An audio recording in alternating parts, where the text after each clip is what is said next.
अस्सलाम वालेकुम रहमतुल्लाहि व बरकातुहू। मैं अब्दुल शफीक खान रायपुर छत्तीसगढ़ से आप तमाम दोस्तों का इस्तकबाल करता हूं। अल्लाह आप लोगों को तंदुरुस्त व सेहतमंद और खैर आफियत के साथ रखे। इसी दुआ के साथ दोस्तों मैं जो आप लोगों की खिदमत में नुस्खा पेश करने जा रहा हूं वो दस्त पर है, यानी जो पखाना होता है बार बार उस पर है। बहुत ही उम्दा बेहतरीन नुस्खा है।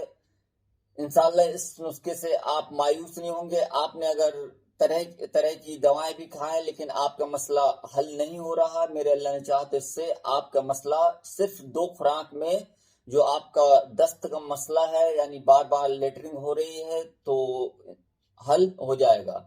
तो वो नुस्खा है क्या, और जिनको दस्त लगते हैं तो खास तौर से वो दही और चावल का इस्तेमाल करें। कच्चा केला है उसका इस्तेमाल करें तो इससे भी ये मसला हल हो जाता है। और जो मैं ये नुस्खा बता रहा हूँ इंशाल्लाह अगर आपने इसको इस्तेमाल किए तो आपका जो किसी दवा से पखाना बंद नहीं हो रहा, आप हर 10 मिनट में पखाना करने के लिए भाग रहे हैं, यानी इतना दस्त आपका बढ़ चुका है, आपके जिस्म का पानी निकल गया, आप कमजोर हो गए, यहाँ तक कि आपको एकदम थकान सी महसूस हो रही है लेटरिन कर करके, और चक्कर भी आ रहे हैं। तो इंशाल्लाह इससे आपका ये मसला हल हो जाएगा। बहुत ही उम्दा बेहतरीन नुस्खा है।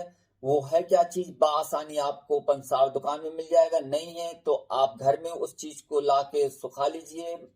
आम के आम गुठलियों के दाम, जो एक कहावत है। इंशाल्लाह इससे ये मसला हल हो जाएगा। तो वो है क्या चीज, बहुत ही आसान सा मेरे भाइयों, वो अनार का छिलका।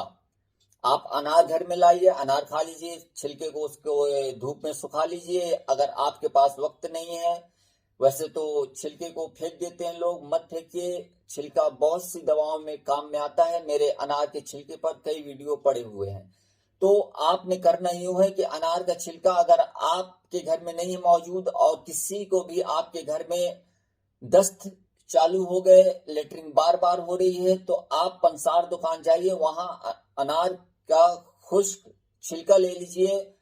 20-30 रुपए का ले लीजिए, बहुत है। उसके बाद आप उसको लाइए घर में, उसको गर्दो गुबार से पाक करके उसका सपूप बना लीजिए, यानी पाउडर बनाइए, और कपड़े से उसको छान लीजिए।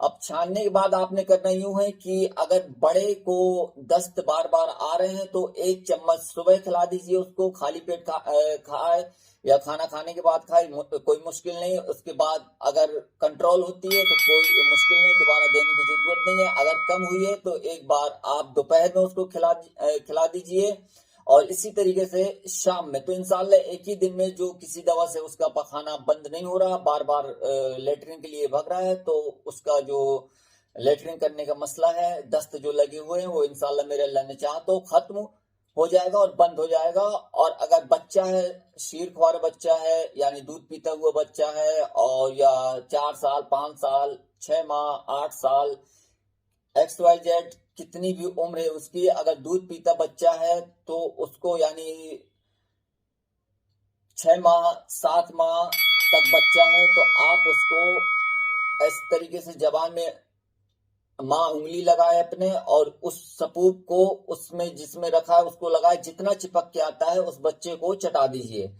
तो इंशाल्लाह अगर 3 टाइम आपने इस सपूप को उस बच्चे को चटाया जिसकी लेटरिन एकदम पतली है, और यहाँ तक कि एडमिट हॉस्पिटल में एडमिट करने की भी नौबत आ गई, तो इंशाल्लाह इससे हल हो जाएगा। मेरा तजुर्बा है, मैंने कई ऐसे बच्चों को जो हफ्तों से हॉस्पिटल में एडमिट थे और डॉक्टर हजरात जो है उनका लेटरिन बंद नहीं कर पा रहे थे, मैंने जाके उनको चटाया, और अल्लाह के ऐसा फजलो करम हुआ कि उनका पखाना बंद हो गया। और डॉक्टरों ने उनको, अगर सुबह मैंने ये काम किया तो शाम में डॉक्टरों ने उनको ही छुट्टी कर दी। तो बहुत ही उम्दा बेहतरीन नुस्खा है, और बस आप लोग इस्तेमाल करें, मुझे दुआओं में याद रखें। इसी के साथ मैं आप लोगों से इजाजत चाहता हूँ। अल्लाह हाफिज।